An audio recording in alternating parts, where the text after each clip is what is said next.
فاعوذ باللہ من الشیطان الرجیم بسم اللہ الرحمن الرحیم پڑھیے الصلاۃ والسلام علیک یا رسول اللہ وعلی آلک واصحابک یا حبیب اللہ الصلاۃ والسلام علیک یا نبی اللہ وعلی آلک واصحابک یا نور اللہ۔ پیارے پیارے اسلامی بھائیوں، الحمدللہ رب کریم کا جتنا شکر ادا کریں وہ کم ہے کہ اس نے ہمیں اپنے اور اپنے حبیب علیہ الصلوۃ والسلام کے ذکر کی اس محفل میں بیٹھنے کی سعادت بخشی ہے۔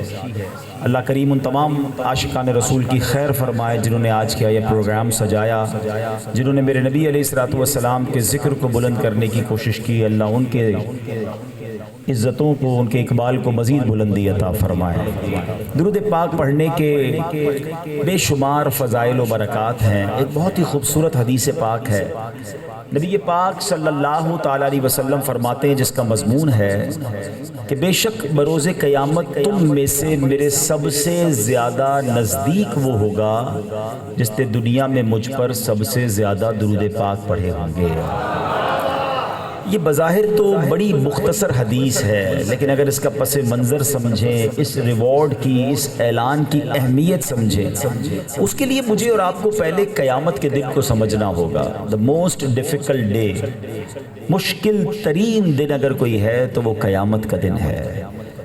ہم روزانہ سورہ فاتحہ میں پڑھتے ہیں مالک یوم الدین، روز جزا کا مالک، وہ ڈے آف ججمنٹ ہے، اس دن فیصلہ ہوگا۔ اور صدر الشریعہ بدر الطریقہ مفتی امجد علی اعظمی صاحب، بڑی پیاری کتاب ہے آپ کی بحر شریعت، اس کے پہلے حصے میں لکھتے ہیں قیامت کو ڈسکرائب کرتے ہوئے کہ کوئی ایک بات ہو، کوئی ایک پرابلم ہو تو بتائی جائے۔ اتنی مشکلیں، سب سے بڑی مشکل کیا ہوگی کہ زمین تانبے کی ہوگی، سورج 1.25 میل پر ہوگا، دن 50,000 سال کا ہوگا، اور لوگ آدھا دن تو انتظار میں ہی گزار دیں گے کہ فیصلہ ہو جائے، حساب شروع ہو جائے۔ اچھا، اس گرمی میں پیاس بھی بڑی لگے گی، مگر اس دن سبحان اللہ میرے آقا جناب رسول اللہ صلی اللہ علیہ وسلم کو وہ مقام دیا گیا جس کو مقام محمود کہا جاتا ہے۔ ایک ہی شخصیت ہیں جو بروز محشر ہماری مشکلوں کو حل کریں گے، اور وہ کون ہیں؟ وہ ہمارے آقا جناب رسول اللہ شافع روز محشر صلی اللہ علیہ وسلم۔ یقیناً بڑی گرمی ہوگی نا، مگر میرے نبی کو وہ حوض کوثر عطا کیا گیا ہے کہ جو ایک جام اس حوض کوثر سے پی لے گا اسے پھر کبھی پیاس نہیں لگے گی۔ جمعے کے خطبے میں سنتے ہیں نا، شربتن ہنیئتم مریئا لا نظمع بعدہ ابدا، فرمایا وہ شربت ہے جو ایک بار پی لے گا پھر کبھی اسے پیاس ہی نہیں لگے گی۔ تو اب اعلیٰ حضرت کیا کہتے ہیں؟ ٹھنڈا ٹھنڈا میٹھا میٹھا، ٹھنڈا ٹھنڈا میٹھا میٹھا، پیتے ہم ہیں پلاتے یہ ہے صلی اللہ۔ دوسری مشکل کیا ہوگی؟ اعمال نامے کھولے جائیں گے۔ ہمیں تو پہلے ہی پتہ ہے ہمارے گناہ زیادہ ہیں، ہمارے گناہ جب لوگوں کو پتہ چل جائیں گے تو کتنے عیب کھل جائیں گے۔ مگر سنو، اس مشکل وقت میں نبی پاک کا کام کیا ہوگا؟ نبی پاک کیسے اپنے دامن سے گناہ گاروں کے عیب چھپائیں گے؟ بریلی کے تاجدار لکھتے ہیں کہ اپنے کرم سے ہم حلقوں کا، اپنے کرم سے ہم حلقوں کا پلہ بھاری بناتے یہ ہے صلی اللہ علیہ وسلم۔ اور فرمایا کہ اپنی بنی ہم آپ بگاڑے، اپنی بنی ہم آپ بگاڑے، کون بنائے بناتے یہ ہے صلی اللہ علیہ وسلم۔ سب سے زیادہ مجھ سے اور آپ سے پیار کرنے والی میری ماں ہے، آپ کی ماں ہے، لیکن قیامت کے دن کی نفسا نفسی کے عالم دیکھو کہ نہ ماں بیٹے کی ہیلپ کرے گی، نہ بیٹا ماں کو جواب دے گا، نہ باپ بیٹے کا کوئی ساتھی بن سکے گا، نہ بیٹا باپ کا بوجھ اٹھائے گا. nobody care about، کوئی کسی کا خیال نہیں کرے گا، صرف ایک ہی شخصیت ہے. اور کیا ہوگا سنو، میرے رضا لکھتے ہیں، ماں جب اکلوتے کو چھوڑے، ماں جب اکلوتے کو چھوڑے، آ کہہ کر بلاتے یہ ہے صلی اللہ علیہ وسلم. اور باپ جہاں بیٹے سے بھاگے، باپ جہاں بیٹے سے بھاگے، لطف وہاں فرماتے یہ ہے صلی اللہ. ہر مشکل میں، ہر تکلیف میں قیامت کے دن نبی پاک ہوں گے جو امتیوں کی مدد فرمائیں گے. اب سوال یہ ہے، اب دوبارہ چلو اس حدیث کی طرف، ٹرائی ٹو انڈرسٹینڈ. آقا فرماتے ہیں قیامت کے دن تم سب میں سے میرے زیادہ نزدیک وہ ہوگا جس نے زیادہ درود پڑھے ہوں. اب جو آقا کے قریب ہو جائے گا اس کے کام تو جلدی آسان ہو جائیں گے نا، اس کی تو مشکلیں آسان ہو جائیں گی. تو بروز قیامت کتنا کراؤڈ ہوگا، کبھی سوچا آپ نے؟ جو حج پر گئے ہیں وہ میری بات ذرا جلدی سمجھیں گے. حج میں عرفات کے میدان میں 25 لاکھ 30 لاکھ لوگ ہوتے ہیں، اور جو پنجابی لوگ کہتے ہیں نا، لگ پتا جاتا ہے کہ رش کہتے کس کو ہیں. 25-30 لاکھ لوگ اتنے سارے ہوتے ہیں، تو قیامت کے دن کتنے لوگ ہوں گے؟ 8 ارب تو اس وقت ہیں دنیا میں. حضرت آدم سے لے کر روز قیامت تک جتنے اس دنیا میں آئیں گے سب ہوں گے. تو میں اتنے بڑے مجمع میں نبی پاک کو کیسے تلاش کروں گا، اور پھر آقا کے قریب کیسے ہو سکوں گا؟ سبحان اللہ، نبی پاک نے خود ہی گیٹ پاس دے دیا ہے، جو زیادہ درود پڑھے گا وہ زیادہ قریب ہو جائے گا. اب ہماری مرضی ہے، ہم فضول باتوں میں وقت گزاریں، کھیل کود میں وقت گزاریں، سوشل میڈیا پہ وقت گزاریں، خواہ خواہی کی گپ شپ میں وقت گزاریں، یا اسی وقت کو ذکر و درود میں صرف کر کے دنیا اور آخرت کے خزانے اکٹھے کر لیں. اس مبارک مہینے میں ہم سب نے ایک نیت کرنی ہے کہ انشاءاللہ روزانہ کثرت کے ساتھ درود پاک پڑھیں گے. آئیے محبت کے ساتھ بآواز بلند درود پاک پڑھ لیں. صلو علی الحبیب صلی اللہ تعالی علی محمد صلی اللہ علیہ وسلم. ماشاءاللہ بڑی تعداد میں علماء کرام، پیران عظام موجود ہیں. سب سے پہلے تو میں اس محفل کی انتظامیہ کا شکریہ ادا کروں گا، آپ نے ہمیں موقع دیا، بزرگ بیٹھے ہیں.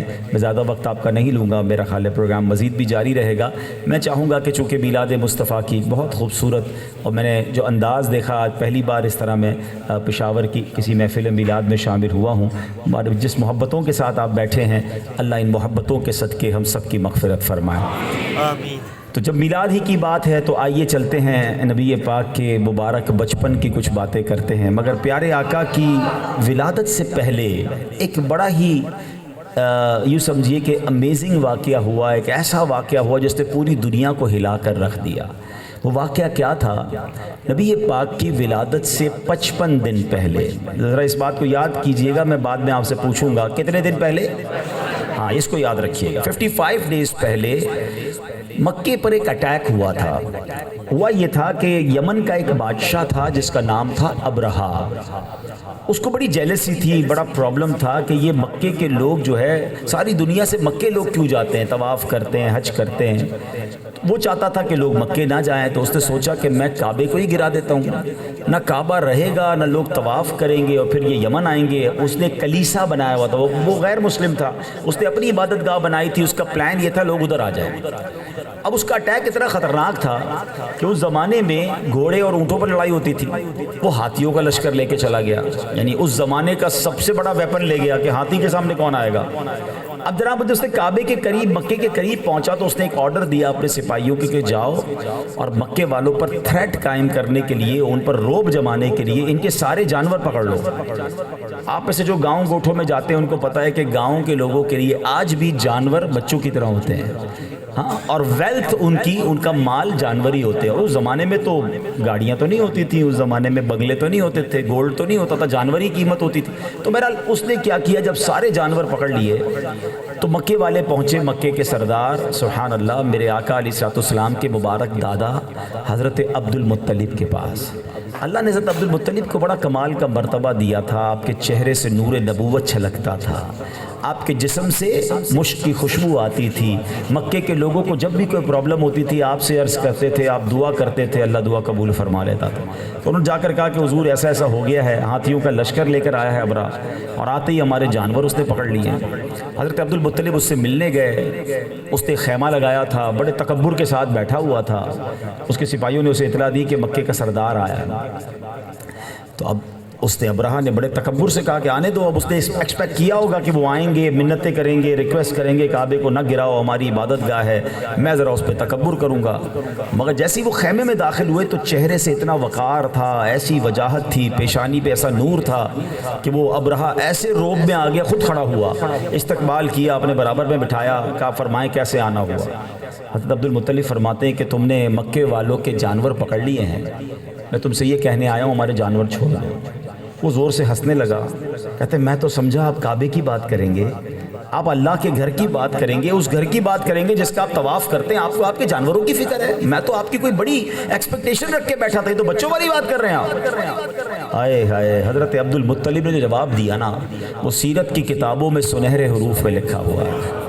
آپ فرماتے جانور کے مالک ہم ہیں، ہمارے جانور ہمیں دے دو، کعبے کے مالک ہم نہیں ہیں. جو کعبے کا مالک ہے وہ اس کی حفاظت کرنا جانتا ہے. ہم جانور کے مالک ہیں، ہمارے جانور لوٹا دو. اس نے کہا ٹھیک ہے. اس کو تو سمجھ نہیں آئی. اس نے کہا عجیب لوگ ہیں، اپنے شہر کی اپنی عبادت گاہ کی حفاظت نہیں کر رہے. کہا ٹھیک ہے ان کے جانور ریلیز کر دو. آپ نے جانور لیے، مکے والوں میں ڈسٹریبیوٹ کیا، کہا سارے پہاڑوں پہ چلے جاؤ. اب جو ماشاءاللہ سفید بالوں والے بزرگ بیٹھے ہیں، اگر ان میں سے کوئی 80s میں مکے مدینے مکے شریف گیا ہوگا تو انہیں پتہ ہے مکے کے کعبے کے چاروں طرف پہاڑ تھے. پہلے اب بھی کچھ پہاڑ ہیں لیکن اس وقت تو چاروں طرف پہاڑ تھے. اچھا اب میں تو بات کر رہا ہوں 1400 سال 1500 سال پرانی. اس وقت تو حرم شریف کی مسجد بھی نہیں تھی، تو کعبہ تھا اور پہاڑ تھے. تو حضرت عبد المطلب نے مکے والوں سے کہا سب پہاڑوں پہ چلے جائیں. سب لوگ پہاڑوں پہ چلے گئے. آپ اکیلے کعبے کی دیوار پر آئے، دروازے پر آئے، اور اب رو رو کے دعا کرتے ہیں کہ اے کعبے کے مالک، ہم نے تیری قدرت کا نظارہ دیکھنا ہے. ان بدبختوں نے تیرا گھر گرانے کا ارادہ کیا ہے. اے اللہ تو نے اپنے گھر کی حفاظت کرنی ہے اور ان کو جواب دینا ہے کہ تیری شان کیسی. آپ روتے رہے، دعائیں کرتے رہے، پھر خود بھی پہاڑ پر چلے گئے اور مکے والوں سے کہا کہ اب اللہ کی قدرت کا کے نظارے کا انتظار کرو. ابرہہ کو جب یہ پتا چلا کہ سارے مکے والے بھی پہاڑ پر چلے گئے، وہ اور مسکرانے لگا کہ کمال کے لوگ ہیں، روکنے بھی نہیں آ رہے، لڑنے بھی نہیں آ رہے. nobody dare to retaliate. یہ دنیا کی عجیب جنگ تھی کہ ایک شہر پر حملہ تھا مگر کوئی روکنے والا نہیں تھا. اب آپ دیکھیں ابرہہ کے پاس ہاتھی تھے. دنیا کا دستور ہے آرمی کا مقابلہ آرمی کرتی ہے، ٹینک کا مقابلہ ٹینک کرتا ہے، ایئر فورس کا مقابلہ ایئر فورس کرتی ہے، نیوی کا مقابلہ نیوی. اگر ہاتھی تھے تو سامنے بھی کوئی بڑی چیز بھیجی جاتی نا. اللہ اکبر، میرے رب نے ان ہاتھی والوں کا مقابلہ کرنے کے لیے ابابیل بھیجے. ابابیل اتنا سا پرندہ ہے، چڑیا جتنا ہے، کوئی بڑا پرندہ بھی نہیں ہے. اب چڑیا جتنے پرندے کے پنجے میں یا منہ میں کتنے پتھر، کتنا موٹا پتھر آئے گا. کنکر اور ہاتھی کا کیا مقابلہ ہے، ابابیل اور ہاتھی کا کیا مقابلہ ہے. مگر سبحان اللہ، انک علی کل شیء قدیر کا نظارہ دکھانا تھا. آج دنیا کہتی سائنس نے ترقی کر لی ہے اور جناب گائیڈڈ میزائل آ گئے. Target guided missile, target fit کر دو، میزائل جا کر وہی اٹیک کرتا ہے. ڈرون آ گئے ہیں، اس میں جناب ٹارگٹ فٹ کرو، ڈرون ایگزیکٹلی ادھر جا کے اٹیک کرتا ہے. آج جناب 1500 سال بعد آپ سائنس کی ترقی کی بات کر رہے ہیں. میں بتاتا ہوں مفسرین نے لکھا کہ جو ابابیل آئی تھی نا، ہر کنکر پر ہاتھی سوار کا نام لکھا تھا. جس کا نام تھا پتھر اسی کے سر پہ جا کے لگتا تھا، اس کو بیچ سے چیرتا تھا، ہاتھی کو چیرتا تھا، زمین میں پیوست ہو جاتا تھا. اللہ اکبر، صرف 2 ٹکڑے نہ ہوئے، ان کے پرخچے اڑ گئے، ایسا بھوسا بنا دیا گیا. یہ واقعہ آپ نے پہلے بھی سنا، سورہ فیل پہلے بھی تلاوت کی ہوگی. اب ان تمام مناظر کو ذہن میں رکھ کے اب ذرا سورہ فیل سنو. اللہ قرآن میں فرماتا ہے بسم اللہ الرحمن الرحیم، الم تر کیف فعل ربک باصحاب الفیل. اے محبوب آپ نے نہ دیکھا آپ کے رب والوں نے ہاتھی والوں کا کیا حال کر دیا؟ اچھا الم ترى کیفا، اے محبوب آپ نے نہ دیکھا، نبی پاک تو آئے نہیں تھے دنیا میں، آقا کی تو ابھی ولادت ہی نہیں ہوئی، کتنے دن پہلے ہوا تھا یہ واقعہ؟ یاد ہے نا کتنے دن پہلے؟ تو الم ترى کیفا قرآن کہہ رہا ہے محبوب آپ نے نہ دیکھا، دیکھتا تو وہ ہے جو کہیں موجود ہوتا ہے۔ ہاں عقیدے کی بات بھی سمجھ لو، پیارے آقا کی وہ حدیث یاد رکھنا، نبی پاک فرماتے میں اس وقت بھی نبی تھا جب حضرت آدم پانی اور مٹی کے درمیان تھے۔ آپ نے 12ویں شریف کے نعروں میں ایک نعرہ سنا ہوگا نا، اول کی آمد مرحبا، آخر کی آمد۔ بھائی آخر تو سمجھ آتا ہے، بہت سارے کہتے ہیں اول کیسے؟ تو یاد رکھو میرے آقا وہ ہیں جن کو اللہ نے اپنے نور سے سب سے پہلے تخلیق فرمایا۔ ایک بار جبریل امین جو ہیں، جبریل امین وہ فرشتوں کے سردار ہیں جو ہر نبی کی بارگاہ میں حاضر ہوئے، ٹھیک ہے نا؟ تو بڑا ریلیونٹ کوئسچن نبی پاک نے حضرت جبریل سے کیا، اے جبریل اپنی عمر تو بتاؤ، تمہاری عمر کتنی ہے؟ اچھا یہاں بھی جب بڑی عمر کے کسی بزرگ سے پوچھتے نا 80 90 100 پلس کہ بابا جی آپ کی عمر کتنی ہے، تو جو بڑی عمر کے لوگ ہوتے ہیں ان کو ڈیٹ آف برتھ یاد نہیں ہوتی، وہ کوئی نہ کوئی واقعہ بتاتے ہیں، وہ کہتے ہیں جب پاکستان بنا تھا تو میری عمر اتنی تھی، 71 کی جنگ ہوئی تھی تو میں اتنے سال کا تھا، وہ کوئی نہ کوئی واقعے سے عمر سمجھاتے ہیں ہمیں۔ جبریل امین کی تو بہت طویل عمر تھی، آپ نے بڑی دلچسپ جواب دیا، عرض کرتے ہیں حضور عمر تو پتہ نہیں کتنی ہے، مگر یہ پتہ ہے کہ آسمان پر ایک ستارہ ہے جو ہر 70,000 سال بعد چمکتا ہے۔ حضور میں نے وہ ستارہ 70,000 مرتبہ دیکھا۔ کبھی کیلکولیٹر لے کے بیٹھنا، 70,000 ملٹیپلائی بائی 70,000، آپ کا کیلکولیٹر جواب دے جائے گا۔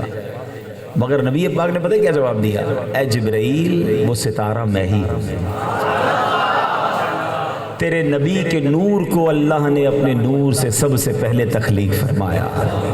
الم تر کیف فعل ربک باصحاب الفیل، اے محبوب آپ نے نہ دیکھا آپ کے رب نے ہاتھی والوں کا کیا حال کیا؟ الم یجعل کیدہم فی تضلیل، اللہ نے ان کی چالوں کو کس طرح تباہ و برباد کر دیا۔ ارسل علیہم طیرا ابابیل، ان کی طرف ابابیل کی ٹولیاں بھیجی گئیں، لشکر بھیجے گئے۔ ارسل علیہم طیرا ابابیل ترمیہم بحجارۃ من سجیل، کیا کیا انہوں نے کنکر پھینکے، انہوں نے کنکروں کی بارش کر دی ان پر۔ رزلٹ کیا ہوا؟ فجعلہم کعصف مأکول، ان کو چبائے ہوئے بھس جیسا بنا کے رکھ دیا، ڈیمولش کر کے رکھ دیا، ایک بھی ہاتھی والا باقی نہیں بچا۔ اللہ اکبر، یہ ساری دنیا کے لیے ایکچولی ایک اناؤنسمنٹ تھا، ایک اعلان تھا۔ دیکھیں نا آج آپ کا یہ پروگرام ہے، جنہوں نے کیا ہو سکتا ہے 1-2 ہفتے سے اعلان کر رہے ہوں، آپ کو میسیجز کر رہے ہوں، کیونکہ لوگوں کو بلانا تھا۔ لیکن اگر یہی پروگرام ان کو کسی اسٹیڈیم میں کرنا ہوتا تو 2 مہینے پہلے سے اعلان شروع کرتے، کیونکہ 50,000 40,000 لوگ بلانے تھے۔ ایسا ہی ہے نا، جیسا پروگرام ویسی تیاری ویسا اعلان۔ اللہ اکبر، اب اس نے آنا تھا جس کے سبب کائنات بنی ہے، اب اس کی ولادت ہونی ہے جو وجہ تخلیق کائنات ہیں۔ اللہ اکبر، رسول پاک کی آمد کا اعلان ایسا تھا کہ پوری دنیا کو پیغام گیا کہ اب کعبے پر میلی نظر نہ ڈالنا، کعبے کا رکھوالا آنے والا ہے۔